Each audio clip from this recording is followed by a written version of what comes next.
The Flyers are currently on a 2-day break along with the Hurricanes before they meet for Game 3 in South Philly on Thursday night.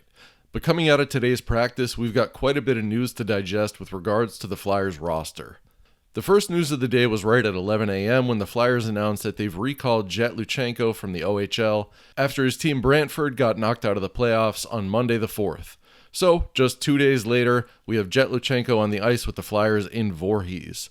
Now, as to whether we see Luchanko in Game 3 on Thursday, it doesn't sound likely, but the next two bits of news could factor into that, so let's come back to this discussion. The next news we got was that Noah Cates will unfortunately miss the remainder of the second round.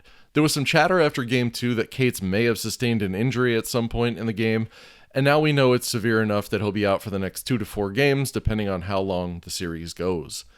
Jackie Spiegel pointed out that with 8:22 left in the first period, Cates took a shot from Keandre Miller, which we've got here. You can't see where the puck hits Cates that well, but you can see him struggling for the rest of the shift here. The news of Cates' absence is a huge blow to the Flyers forward core that's already dealing with a mix of injuries and guys playing hurt. So the question becomes, who slots in where, who's playing center, and what about the PK? Hey, real quick, if you haven't subscribed to the BSH YouTube channel, please consider it. BSH is fully independent. Thanks. And that kind of leads us into another bit of news, and that is that Christian Dvorak missed practice today because he is listed as day-to-day.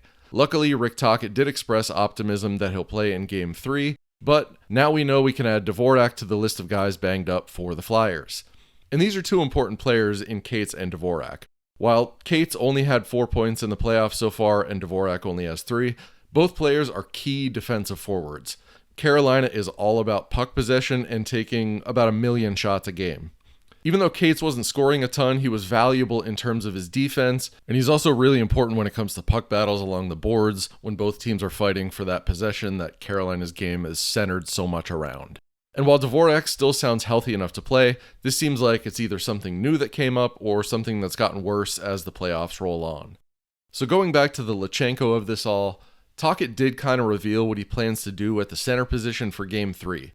As Charlie O'Connor tweeted, so the Flyers centers will likely be Dvorak, Zegras, who is back at center, which is confirmed by Tocchet, Barkey, and Couturier. Now, sure, maybe they'd play Luchanko on the wing, but I doubt Tocchet's going to feel comfortable throwing the kid in after one practice. You have to figure the only way he comes in is if Dvorak isn't good to go for Game 3. Two other things that come to mind with this center lineup. First, this put Zegras back in the middle after they shifted him to wing. They put him alongside Dvorak to try and see if that would spark any of their old chemistry and get some more offense out of Zegras.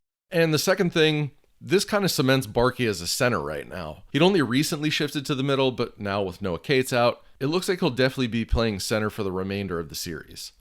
As for the PK, Tocchet was also asked how Cates' absence is going to affect the penalty kill, and Tocchet said it probably means more minutes for guys like Carl Grundstrom or Garnet Hathaway. So that sure sounds like Grundstrom's going to be in for Game 3 and might be part of the lineup the rest of the series. The last thing injury related, since that's basically what today was all about, Owen Tippett was on the ice for practice, but there was nothing that came out of Tocchet's media availability about him or his status specifically.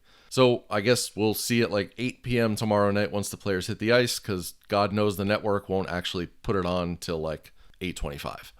So let us know your thoughts down in the comments. Does Cates' absence spell a sweep?